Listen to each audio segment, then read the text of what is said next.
My ankles are killing me right now. I like doing action sports like biking, skateboarding, scootering, all of them, as many as I possibly can. And now my ankles are just destroyed. I'm probably gonna take some. Man, shut your bitch ass up. Okay, what is this video about? Real, the manga, Takehiko Inoue. Honestly, I don't even need to say anymore. That's the video.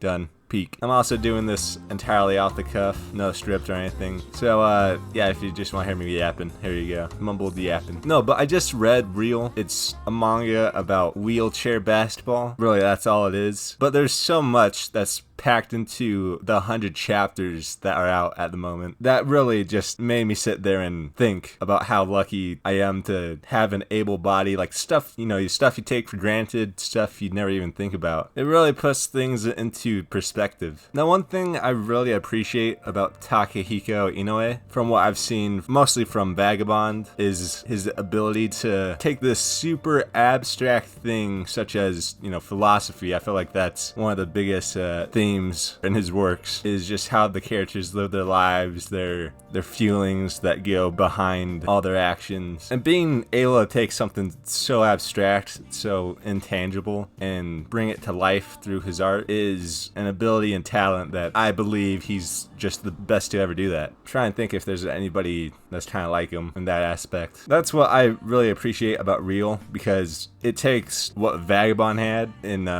with Musashi going on this spiritual journey, trying to find strength or become the strongest, and doing all that, learning humility, and it brings it over to this entirely new setting, a more modern setting. And it's really one of the most emotional mangas that I've read in a while. I think if you also like Slam Dunk, you also might like this, because this is about basketball, sports. You have 3 characters. There's a guy called Togawa, there's another called Nomiya, and the last one, Hisanobu Takahashi. These 3 all kind of share the center stage. Each of them come from different backgrounds and they have a different backstory. One of my favorite character arcs in here is Takahashi's. He's like the most arrogant, even that isn't enough to describe him. He just has this crazy complex about people being inferior and himself being superior to people. It really leaves a bad taste in your mouth when you first see him. In high school, he's the top of his class. He's a high school basketball captain. He's an ace of the basketball club. He has people who hang around him, and he's popular. He kind of looks like he's living the dream life, at least when it comes to school. And he has such a weird mindset when it comes to people that he ranks people from the best, A to E being the worst. And it's when he gets hit by a truck in a bicycle accident that his worldview starts to change.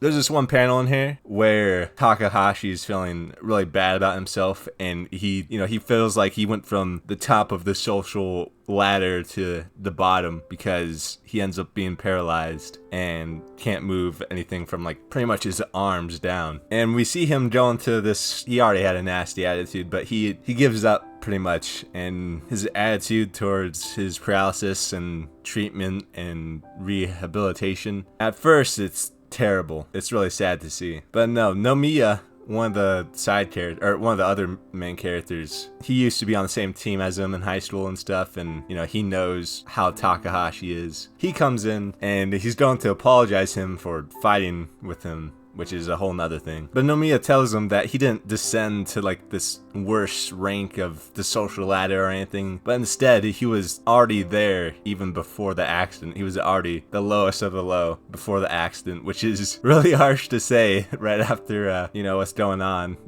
the circumstances. But as time goes on, you see things challenge Takahashi, especially once he actually starts to go to treatment and stuff, or starts to try and do rehabilitation. And it's when he sees someone who he would have considered, the lowest of the low in his rankings, being better than him in terms of their ability to move around with their paralysis, that he starts to kind of reflect on his views a bit more. And it's really such an interesting character arc that we see from this Takahashi, because we really see him get broken down to his core, that he, at least used to keep hidden near the start of the story. And we start to see things such as him not having a father throughout growing up, and just his resentment for certain things. He gets broken down to his core and really has to take a cold, long look at who he is, what he wants to do. And just like a lot of my favorite characters in manga that I see, he goes from this very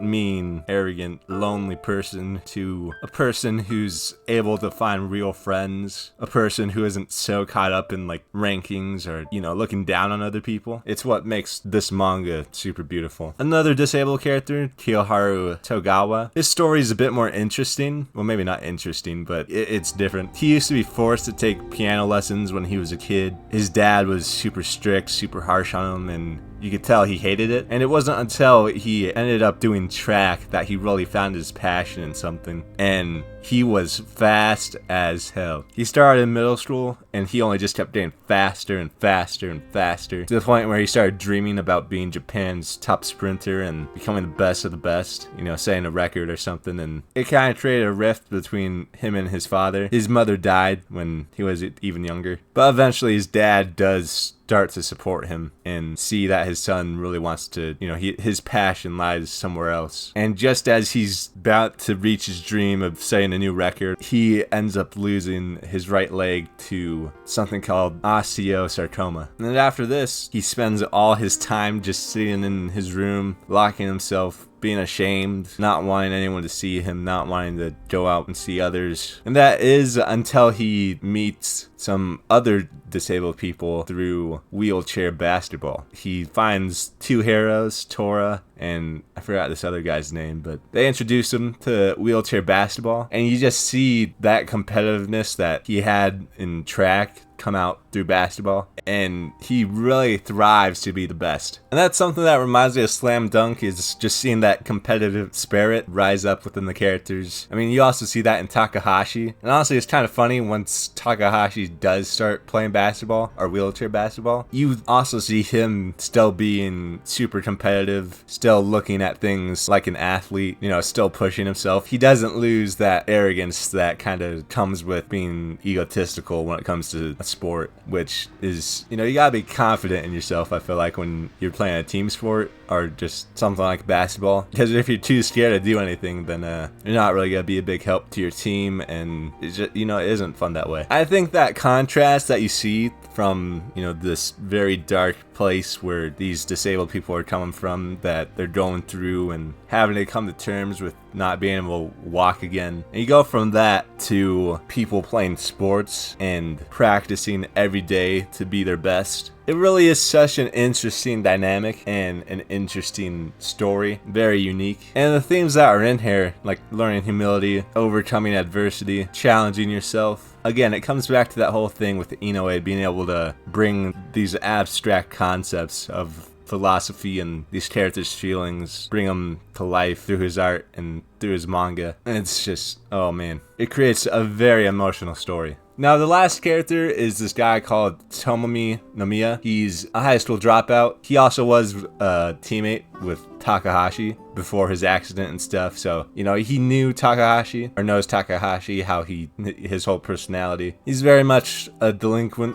I think in the first pages we see of him, he goes to school. He ends up taking a dump right in front of the whole school. A very odd guy. But his passion is also basketball. He's not in a wheelchair, but he's super passionate about it. He ends up meeting Togawa, I forgot where, but they become friends, and you see another dynamic between them of, challenging each other, trying to be better. Or at least when Nomiya sees Togawa trying to improve himself, that inspires him to do the same. Now, Nomiya, his whole thing is that he asked the girl to get on a bike with him to go ride around. He ends up getting into an accident, and the girl gets paralyzed. He turns out A-okay, he's all good. But now he has to live with the guilt of paralyzing someone, and he goes to seek redemption. Eventually, he is able to make peace. That's a very short way of putting it, with the girl he paralyzes, But what he aspires to do is to be a basketball player, join a pro team for Japan, the Tokyo Lightnings. He's a very